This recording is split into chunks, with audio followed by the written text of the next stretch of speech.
Welcome to my YouTube channel. আজকে আমি যে প্রশ্নগুলো করাবো সেগুলো খুবই গুরুত্বপূর্ণ প্রশ্ন। হ্যালো আমার চাকরি প্রার্থী ভাই বোনেরা, আমি আমার এই চ্যানেলে চাকরি পরীক্ষার উপযোগী এমসিকিউ বা ওয়ান লাইনার আকারে বিভিন্ন বিষয়ের ভিডিও দিয়ে চলেছি। Panchayat, ICDS, WBP, KP, GD, food SI, SSC, railway, PSC miscellaneous, PSC clerkship, WBCS for all competitive এক্সামের জন্য এগুলি তোমাদের খুব উপকারে আসবে। আজ আমি ভারতের সংবিধানের 20টি গুরুত্বপূর্ণ প্রশ্ন নিয়ে চলে এসেছি। ঝটপট দেখতে থাকো এবং তোমাদের উত্তরটি কমেন্ট বক্সে লিখতে থাকো। এসো সহজে শিখি। চলো শুরু করা যাক। ভারতীয় সংবিধানের গুরুত্বপূর্ণ 20টি প্রশ্ন। প্রথম প্রশ্নটি হচ্ছে, মৌলিক অধিকারের ধারণাটি কোন দেশের সংবিধান থেকে গৃহীত হয়েছে? অপশনগুলো দেখে নাও। Option A UK, option B USA, option C Soviet Russia এবং অপশন ডি কানাডা। তোমরা যদি উত্তরগুলো জেনে থাকো অবশ্যই কমেন্ট বক্সে জানাও। তো এই প্রশ্নের সঠিক উত্তরটি হয়ে যাবে USA, United State of America. 2 নম্বর প্রশ্ন দেখে নিই। মৌলিক কর্তব্যের ধারণাটি কোন দেশের সংবিধান থেকে গৃহীত হয়েছে? অপশনগুলো দেখে নাও। Option A UK, option B USA, option C Soviet Russia এবং অপশন ডি কানাডা। সঠিক উত্তরটি হয়ে যাবে সোভিয়েত রাশিয়া। 3 নম্বর প্রশ্নটি দেখে নাও। একক নাগরিকত্বের ধারণাটি কোন দেশের সংবিধান থেকে গৃহীত হয়েছে? Option A UK, option B USA, option C Soviet Russia এবং অপশন ডি দক্ষিণ আফ্রিকা। তাহলে 3 নম্বর প্রশ্নের সঠিক উত্তরটি হয়ে যাবে ইউকে, ইউনাইটেড কিংডম বা ইংল্যান্ড। চলো 4 নম্বর প্রশ্নটি দেখে নাও। জরুরি অবস্থার ধারণাটি কোন দেশের সংবিধান থেকে গৃহীত হয়েছে? Option A UK, option B Sweden, option C Germany এবং অপশন ডি জাপান। তো জরুরি বেসিক্যালি জার্মানি। তাহলে জরুরি অবস্থা জার্মানি থেকে নেওয়া হয়েছে। তাহলে 4 এর সি অ্যান্সার। চলো 5 নম্বর প্রশ্নে চলে যাই। লোকপালের ধারণাটি কোন দেশের সংবিধান থেকে গৃহীত হয়েছে?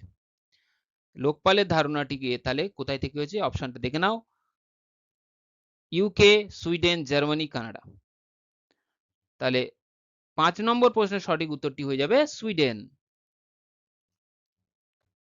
6 নম্বর প্রশ্নে চলে যাই। প্রস্তাবনার ধারণাটি কোন দেশের সংবিধান থেকে গৃহীত হয়েছে? Option A UK, option B USA, option C Germany এবং অপশন ডি দক্ষিণ আফ্রিকা। তাহলে 6 নম্বর প্রশ্নের সঠিক উত্তরটি হয়ে যাবে USA, United State of America থেকে। 7 নম্বর প্রশ্নে চলে যাই। নির্দেশাত্মক নীতির ধারণাটি কোন দেশের সংবিধান থেকে গৃহীত হয়েছে? অপশনগুলো দেখে নাও।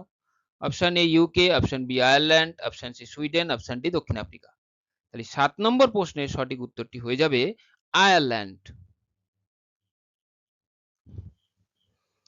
8 নম্বর প্রশ্নে চলে যাই। জনস্বার্থ মামলার ধারণাটি কোন দেশের সংবিধান থেকে গৃহীত হয়েছে?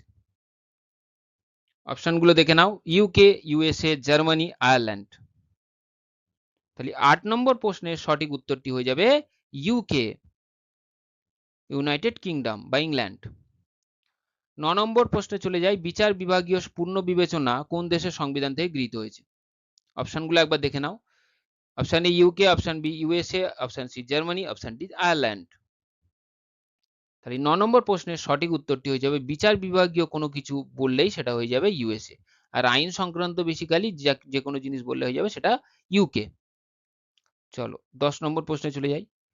10 নম্বর প্রশ্ন হলো, সংবিধান সংশোধন পদ্ধতিটি কোন দেশের সংবিধান থেকে গৃহীত হয়েছে? তো option A UK, option B USA, option C Canada এবং অপশন ডি দক্ষিণ আফ্রিকা। তাহলে 10 নম্বর প্রশ্নের সঠিক উত্তরটি হয়ে যাবে দক্ষিণ আফ্রিকা।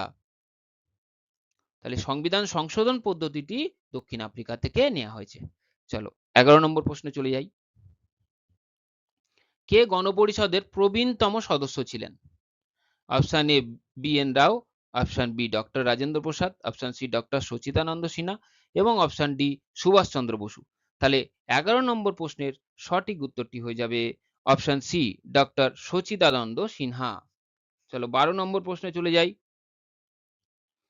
অস্পৃশ্যতা নিষিদ্ধকরণ আইন সংবিধানের কত নম্বর ধারায় আছে? Option A 16, option B 17, option C 18 এবং অপশন ডি 19। তাহলে 12 নম্বর প্রশ্নের সঠিক উত্তরটি হয়ে যাবে এই যে অস্পৃশ্যতা স আছে, তাহলে স মানে 17, মনে থাকবে স আছে, এই যে অস্পৃশ্য স কথাটা আসছে, তাই 17 নম্বর ধারা। চলো 13 নম্বর প্রশ্নে চলে যাই। ভারত সরকার ভারত রত্ন ও পদ্মশ্রী পুরস্কার প্রদান করে থাকেন সংবিধানের কত নম্বর ধারা অনুসারে? তো 13 নম্বর প্রশ্নের অপশনগুলো দেখে নাও। Option A 17, option B 18, option C 19 এবং অপশন ডি 20। তাহলে 13 নম্বর প্রশ্নের সঠিক উত্তরটি হয়ে যাবে 18 নম্বর ধারা। ভেরি মাচ ইম্পর্টেন্ট 18 নম্বর ধারা, তোমরা মনে রাখবে এই 18 নম্বর ধারাটা। এবং এই 18 নম্বর ধারা অনুযায়ী ভারত সরকার যে কোনো পুরস্কার প্রদান করে থাকেন। বেসিক্যালি ভারতরত্ন পদ্মশ্রী পুরস্কার। 14 নম্বর প্রশ্ন দেখে নাও, নিম্নলিখিত কোন রিটটি ব্যক্তিগত স্বাধীনতা নিশ্চয়তা প্রদান করে? রিটগুলো দেখে নাও। এক হচ্ছে কু ওয়ারিন্টো, বি হচ্ছে মেন্ডেমাস, সি হচ্ছে হেভিয়াস কর্পাস এবং ডি হচ্ছে সার্টিওয়ারি।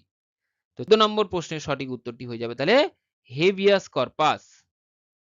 কি হয়ে যাবে? Habeas corpus. চলো 15 নম্বর প্রশ্নে চলে যাই। প্রথম দলিত রাষ্ট্রপতির নাম কি? Option A Pranab Mukherjee, option B doctor Rajendra Prasad, option C K R Narayanan এবং অপশন ডি হচ্ছে দ্রৌপদী মুর্মু। তাহলে 15 নম্বর প্রশ্নের সঠিক উত্তরটি কি হবে? C K R নারায়ণম। চলো 16 নম্বর প্রশ্নে চলে যাই। বর্তমানে ভারতে মোট কতগুলি হাইকোর্ট আছে? অপশনগুলো দেখে নাও। অপশন এ আছে 21, অপশন বি 23, অপশন সি 25 এবং অপশন ডি 27। তাহলে 16 নম্বর প্রশ্নের সঠিক উত্তরটি হয়ে যাবে 25। ভারতে তাহলে বর্তমানে কতগুলো আছে? 25টি হাইকোর্ট আছে। স্বাধীন ভারতে পঞ্চায়েতি রাজ ব্যবস্থা প্রথম প্রবর্তিত হয় কত সালে? Option A 1959, option B 1961, option C 1967 এবং অপশন ডি 1969। তাহলে 17 নম্বর প্রশ্নের সঠিক উত্তরটি হয়ে যাবে 1959। চলো 18 নম্বর প্রশ্নে চলে যাই। কততম সংবিধান সংশোধনীর মাধ্যমে নাগরিকদের ভোটাধিকার প্রাপ্তির ন্যূনতম বয়স 21 বছর থেকে কমিয়ে 18 বছর করা হয়েছে? অপশনগুলো দেখে নাও। Option A 48, option B 57, option C 61 এবং অপশন ডি হচ্ছে 67। তাহলে 18 নম্বর প্রশ্নের সঠিক উত্তরটি হয়ে যাবে 61। 19 নম্বর প্রশ্নটা একবার পড়ে নেই। প্রথম সংবিধান সংশোধনী আইন পাস হয়েছিল কত সালে?